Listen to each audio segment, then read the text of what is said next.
Olá, seja bem-vindo ao Curta Agora. O programa de hoje vai ter uma entrevista com o diretor e escritor Marco Simas. Comecei tentando fazer longas-metragens, escrevendo argumentos e roteiros para longa-metragem. Fique de olho porque o Curta Agora já começou.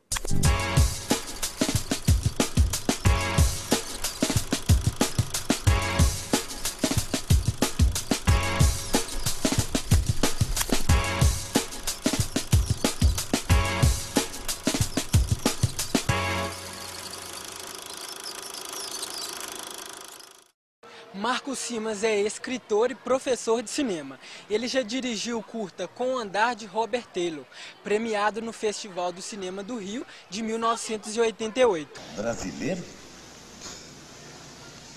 Desculpa. Pelo jeito do senhor, Eu já morei aqui há muito tempo. Agora estou voltando.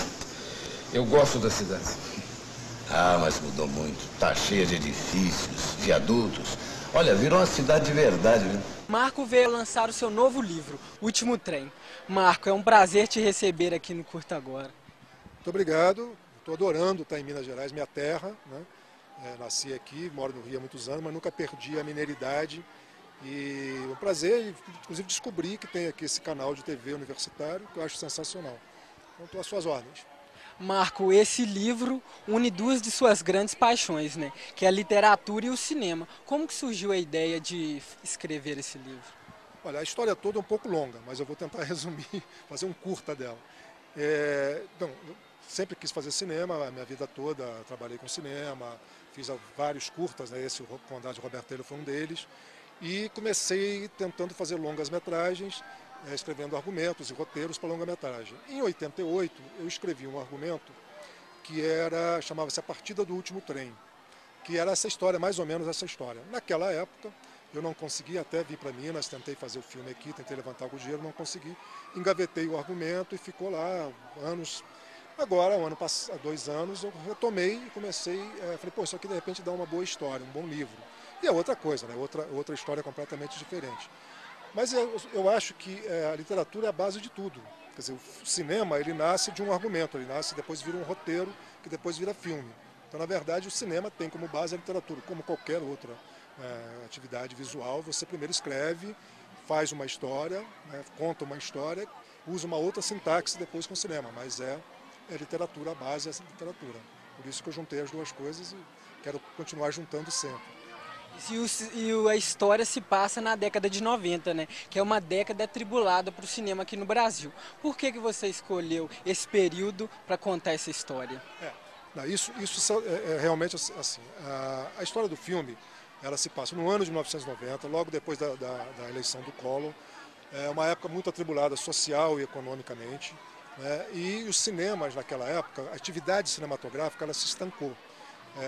O Collor acabou com a Embrafilme e pegou o dinheiro de todo mundo, então não circulava dinheiro, então as pessoas não podiam filmar. Então durante 5 longos anos, toda a indústria cinematográfica parou, não se produziu no Brasil. Então você pode imaginar o seguinte, o trabalhador do cinema brasileiro, ele não é um assalariado, ele não tem carteira assinada, ele é um cara que trabalha por etapas, ele trabalha por encomenda, ele vai lá e faz um filme, né? Então, na verdade, ninguém filmava. O desespero bateu em todo mundo, muita gente perdeu o emprego, perdeu o trabalho, morreu gente com fome, foi uma época muito complicada. Então, essa leitura foi feita porque muita gente não sabe disso e a gente também se esquece, a memória do brasileiro é muito curta, né, como a gente sempre diz. Então a gente se esquece que aconteceu isso, que a gente se recuperou 5 anos depois, o cinema brasileiro hoje, benza a Deus, está aí, maravilhoso, está muito bem. Mas eu vou lá atrás para contar a história do Miguel, que é um projecionista de cinema, durante 50 anos viveu dentro de uma cabine de cinema, e nessa época o cinema é fechado e ele não tem mais o que fazer. Então quando ele sai dali e encara o mundo de verdade, é um outro roteiro, quer dizer, aquele roteiro ele não tinha lido ainda. Então ele parte em busca de um sonho, de uma coisa quase impossível, que é levar o cinema de onde ele saiu, cidadezinha dele que ele nem sabe exatamente onde é que é, no interior do Brasil. Dizem que é Minas, mas há controvérsias, mas é Minas. E ele faz essa viagem de volta. Ao mesmo tempo, ele encontra uma outra personagem, que é a Angelina, que mostra o que aconteceu com essa juventude nessa época. Ela tem 19 anos, sem perspectiva, sem muito o que fazer, que é o sonho dela é ser atriz, e ela acaba saindo de casa e, enfim, aí vai ter que ler o livro para saber o que vai acontecer. Mas é exatamente isso, quer dizer, procurei essa época, a história se passa nessa época exatamente por isso, porque mostra um período negro para o cinema brasileiro, um período difícil para todos os brasileiros e que gerou essa história, várias histórias dessas. E o protagonista Miguel tem partes do livro que ele reflete o momento de vários filmes, não é isso? Como é que você fez essa seleção desses filmes para encaixar no livro? Você sabe que isso foi uma coisa muito interessante, cara, porque eu fiquei na dúvida quando eu comecei a fazer o filme, fazer o livro. Às vezes eu confundo o filme com o livro, mas é normal. Mas eu fiquei pensando nos filmes, né? Quer dizer, a primeira citação é um filme do Visconti, né? Rocco e seus irmãos. E a partir daí eu comecei a entender que é o seguinte, que se eu fosse pesquisar, que filme ele vai falar agora, que filme que seria interessante e tal, eu ia perder a originalidade, eu ia perder o meu foco do filme. Então eu fui colocando, e na medida em que as coisas foram acontecendo, os filmes foram surgindo naturalmente. Então, como é que funciona isso? Ele usa isso na fala dele, ele se confunde, né? Por exemplo, ele encontra um personagem, encontra um amigo numa pensão que ele vai, que ele acha que é o Jack Palance. Então ele começa a conversar com o cara como se fosse o Jack Palance. Então, naturalmente, ele começa a falar coisas de filmes do Jack Palance, né? E por aí foi. E à medida que as coisas foram se apresentando, que a história foi se desenvolvendo, os filmes foram surgindo. Então, muitos poucos filmes, quase 1 ou 2 filmes, eu pensei assim antes. Eu vou colocar esse filme porque esse é um filme brasileiro, ou porque esse é um filme acessado. Por exemplo, o Glauber Rocha, eu queria colocar o Glauber porque é uma paixão minha, eu gosto muito do Deus e o Diabo, e aí achei o momento de colocar. Mas citação, de que ele fala frases, coisas foram surgindo assim, o próprio personagem é que me dizia o que colocar. E o Miguel também tem um determinado momento do livro que ele começa a procurar emprego. Mas no caso, ele vê que várias salas de cinema estão sendo fechadas em detrimento da abertura de templos religiosos. E a gente viu que grandes salas tradicionais dessas grandes cidades brasileiras foram fechadas, não é isso mesmo, Marco? Exatamente, rapaz. A gente pensou em entender o seguinte, que religião, templos, davam muito mais dinheiro do que cinema, né? As pessoas estava tão difícil a coisa que era melhor rezar do que ver filme. Mas aconteceu, isso é fato, né? Durante vários anos no Brasil, não foi só na era Collor, durante muitos anos,